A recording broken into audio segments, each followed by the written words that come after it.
चुनाव लड़ूंगा तो सिर्फ कोचा धामन से ही लड़ूंगा। लेकिन राजद के भी विधायक हैं वहाँ पर पहले से, एजाज एसपी साहब। हाट बाजार में एक एक व्यक्ति से मैं मिला हूँ। या तेजस्वी यादव से कोई डील हुई है? नहीं, चॉइस था कि दूसरा कंफर्टेबल सीट। दो राजद के नेता एक ही कश्ती में सवार हैं, तो क्या लगता है किसी एक को किनारे होना पड़ेगा? 3 दिन पहले भी हाजी साहब से फोन से बात किया। कोई एजेंडा है या फिर सिर्फ टिकट के दम पर आप चुनाव लड़ेंगे? नीतीश कुमार से 15 साल का रिश्ता तोड़ा हूँ। वर्तमान विधायक एजाज एसपी साहब का कोई मुबारकबाद नहीं, अब किसी दिन भी उसका फैसला आ सकता है। राजनीतिक में जो है कि समय सबसे बड़ा मास्टर होता है और आप मास्टर मुजाहिद हैं। जीत सुनिश्चित है। वक्फ कानून से इतनी नाराजगी थी कि सब कुछ छोड़ दिया, या फिर कोई राजनीतिक मजबूरी? बीजेपी के लोगों ने हाईजैक कर लिया। आपका दावा यह है कि मर जाएंगे मिट जाएंगे लेकिन कोचा धामन से ही लड़ेंगे। मैं आपको पहले ही बताया कि अगस्त 2024 में बिल आया। अस्सलाम वालेकुम, आदाब। मेरा नाम तौकीर हुसैन है और आप देख रहे हैं JAB न्यूज़। आज की गुफ्तगू जरा गर्म भी है और संजीदा भी। हमारे साथ मास्टर मुजाहिद साहब हैं, उनसे जुड़ेंगे। उससे पहले आपको बता दें कि JDU के कद्दावर नेता माने जाते थे और नीतीश कुमार के बेहद करीबी माने जाते हैं। फिर आया वक्फ कानून।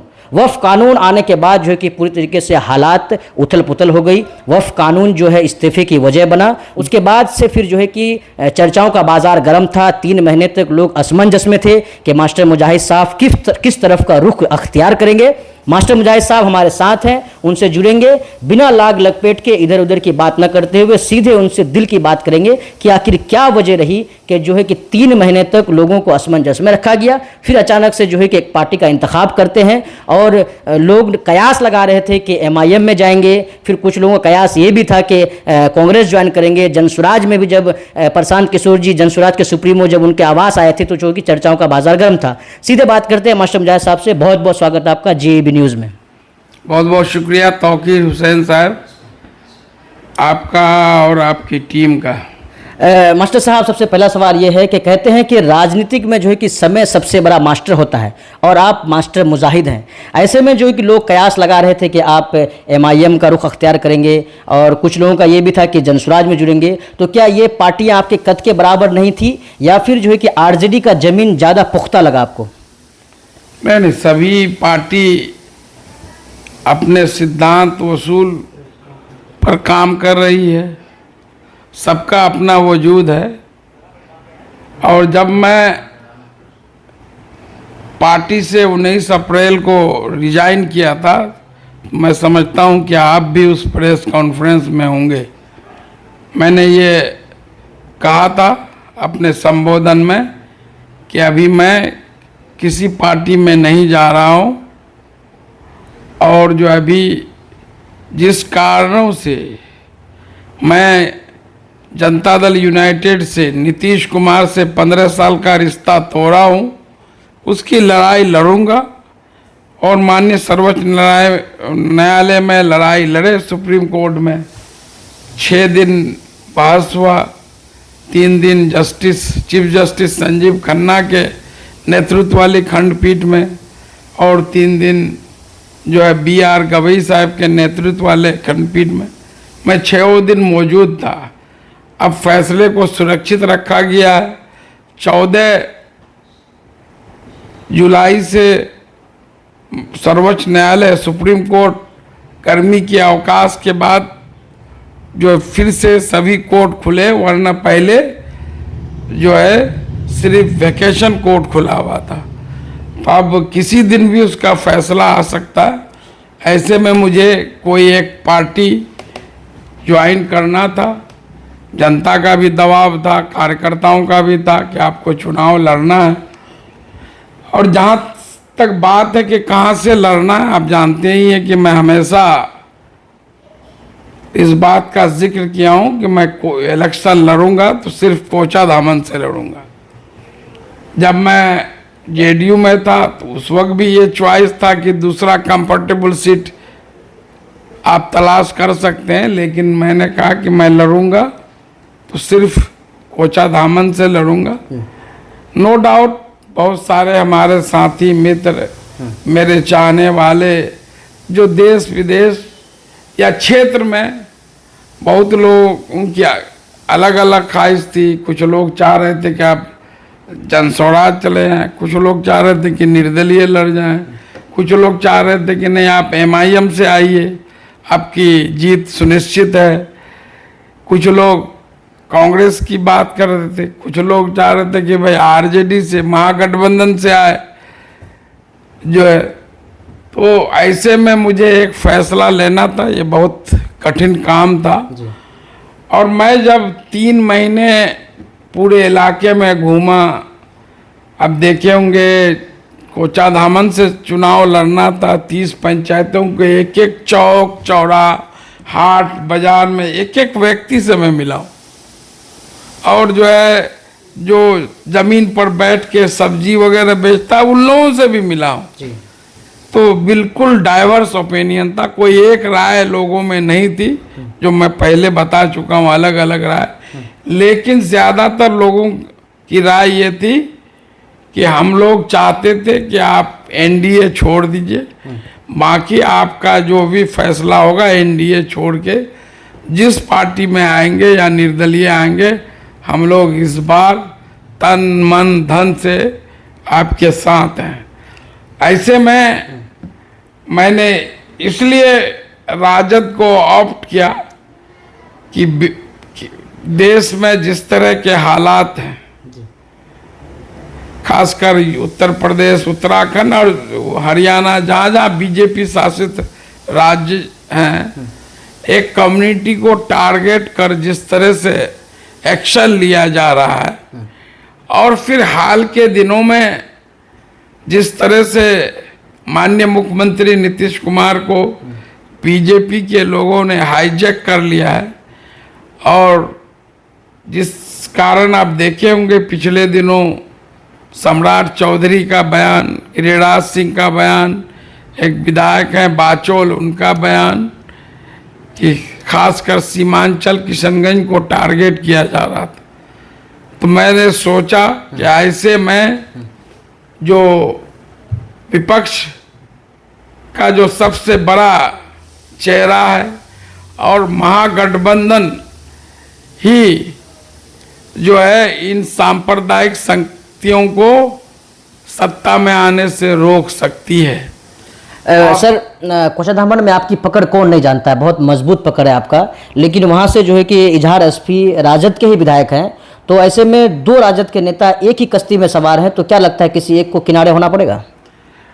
अब 2 सवार हैं तो और मजबूत ना होगा, 2 आदमी जुड़ गए कोई भी पार्टी में।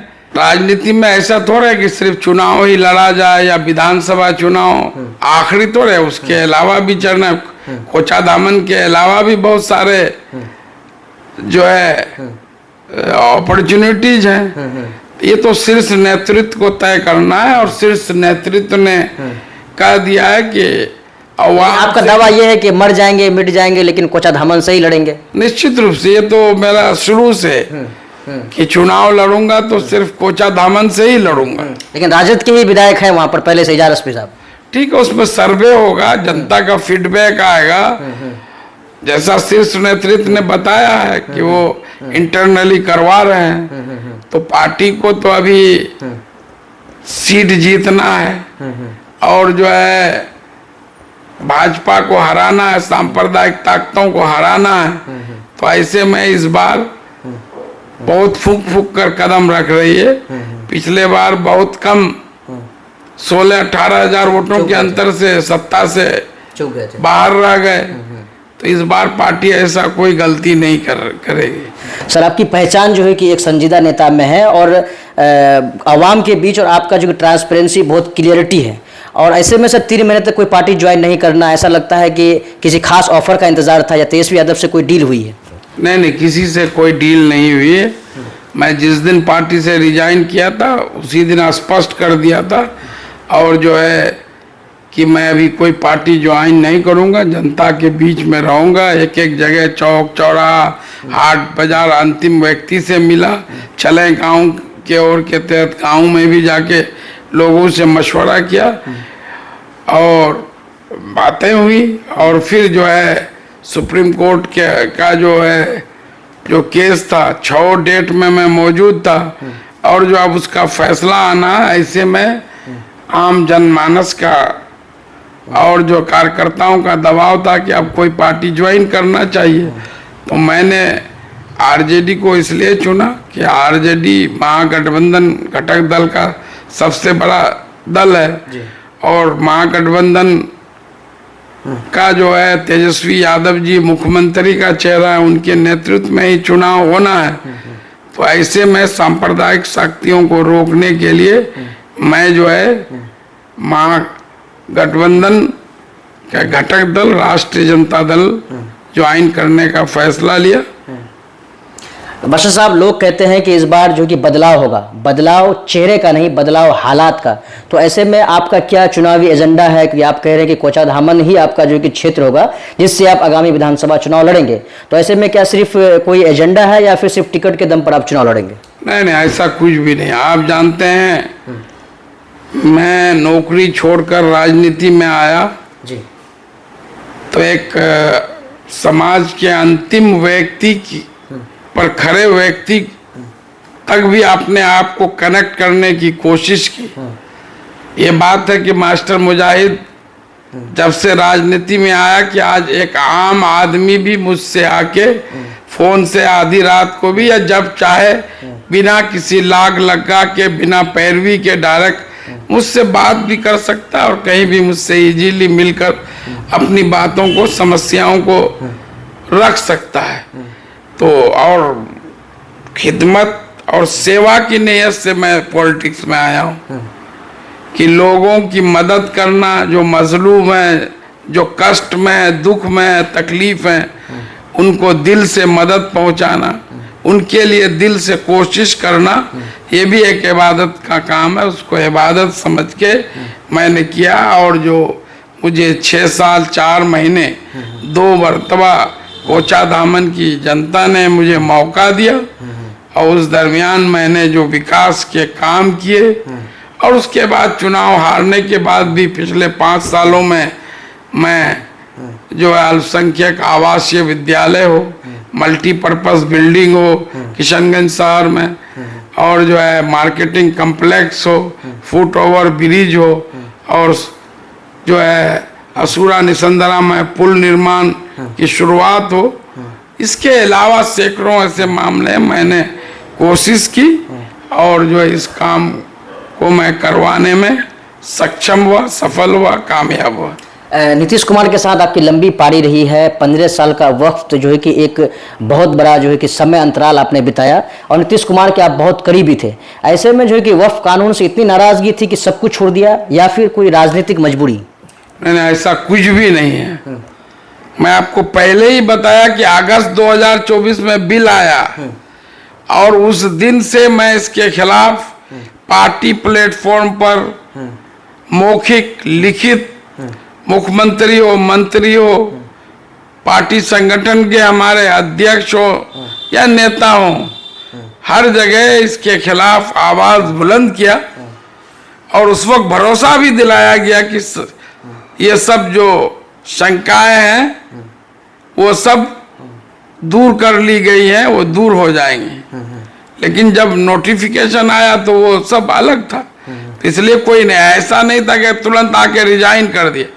मैंने कोशिश किया, जब नहीं बात बनी फिर पार्टी में रहते हुए सर्वोच्च न्यायालय, ऑनरेबल सुप्रीम कोर्ट गए और उसके बाद फिर जो है मैं 19 अप्रैल को रिजाइन किया। सर, 28 जुलाई को जो है कि आगामी तेजस्वी यादव जी आएंगे, ऐसे में कोचाधामन के अवाम से, सीमांचल के लोगों से क्या अपील करेंगे आप? मेरी सीमांचल, बिहार और कोचाधामन, किशनगंज की आवाम से अपील है कि बिहार के युवाओं के सम्राट ही नहीं, देश के युवाओं के सम्राट, पूर्व मुख्यमंत्री और विपक्ष के हमारे नेता, महागठबंधन के जो है मुख्यमंत्री के चेहरा आदरणीय तेजस्वी यादव जी कोचाधामन की ऐतिहासिक जमीन पर 28 जुलाई को सोमवार को तशरीफ ला रहे हैं, पधार रहे हैं। मेरी सभी लोगों से अपील होगी, गुजारिश होगी कि जो है ये दिन जो है तय किया गया कि माननीय माननीय तेजस्वी यादव जी के समक्ष मैं अपनी पूरी टीम के साथ, हजारों कार्यकर्ताओं के साथ हम लोगों का मिलन समारोह है उस दिन राजद के साथ। उस दिन से मैं राजद मैं विधिवत रूप से जुड़ जाऊंगा। तो ऐसे ऐतिहासिक क्षण का गवाह बने और उसी से संकल्प और अहद लें कि इस बार बिहार की धरती से सांप्रदायिक शक्तियों को खदेड़ना है। इसीलिए आप सबसे अपील है, गुजारिश है कि हजारों हजार की तादाद में आप वहां पधार कर इस ऐतिहासिक क्षण का गवाह बने और हमारे भावी मुख्यमंत्री तेजस्वी यादव जी के हौसलों को उड़ान दें। कार्यकर्ता हैं, गांव से लेकर के शहर तक सारे कार्यकर्ताओं में एक जो है कि खुशी दिखी कि आप जो है कि राजद में ज्वाइन किए। लेकिन वर्तमान विधायक अजहर रश्वी साहब का कोई मुबारकबाद नहीं, ना वो आपसे जो है कि मिलने के लिए आए। मेरे तरफ से कोई रंजिश नहीं है। मैं 3 दिन पहले भी हाजी साहब से फ़ोन से बात किया। मैं जब पटना से लौट रहा था कि घर पर जाके उनसे मिल लेंगे, तो उन्होंने बताया कि मैं पटना में हूँ। कल शाम में फिर मेरी उनसे बात हुई कि जो है मैं आपसे मिलने आ रहा हूँ। तो बताया कि मैं अभी मास्टर साहब घर में नहीं हूँ। कहाँ है? मतलब बहुत दूर है। कब लौटेंगे? बहुत रात हो जाएगी, तो इसलिए कल नहीं मिल पाया। फिर आज शाम में मैं बात किया तो बताया कि मैं आज फजर की नमाज के बाद पटना आ गया हूँ, कल से सेशन है, तब लौटेंगे, तब मुलाकात हो गई। तो इसलिए मैं लगातार उनसे, चाहे हर लोगों से, राजद से जो पहले से जुड़े हुए छोटे से बड़े कार्यकर्ता, माननीय विधायक, पूर्व विधायक, सबसे फोन से या उनसे मिलकर जो है लगातार बातचीत कर रहा हूँ। तो ये थे जेडीयू के कद्दावर नेता पूर्व विधायक मास्टर मुजाहिद साहब। उनसे हमने जुड़ा उन तमाम सवालों को टटोलने का कोशिश किया जो आपके मन में था। फिर आइंदा किसी और मुद्दे को लेकर मिलते रहेंगे आपसे। अभी के लिए दीजिए हमें इजाजत। बहुत बहुत शुक्रिया, धन्यवाद। पूरी वीडियो देखने के लिए आपका धन्यवाद। अगर आप इस वीडियो को फेसबुक पर देख रहे हैं तो कृपया हमारे पेज को फॉलो करें, और यदि आप YouTube पर देख रहे हैं तो कृपया हमारे चैनल को सब्सक्राइब करें। आप अपने दोस्तों में या फिर फेसबुक और व्हाट्सएप ग्रुपों में महत्वपूर्ण खबर यानी अफवाहों से दूर सटीक और सही जानकारी वाली इस खबर को साझा करना ना भूलें, ताकि वे भी सटीक और विश्वसनीय खबरों से अपडेट रह सकें।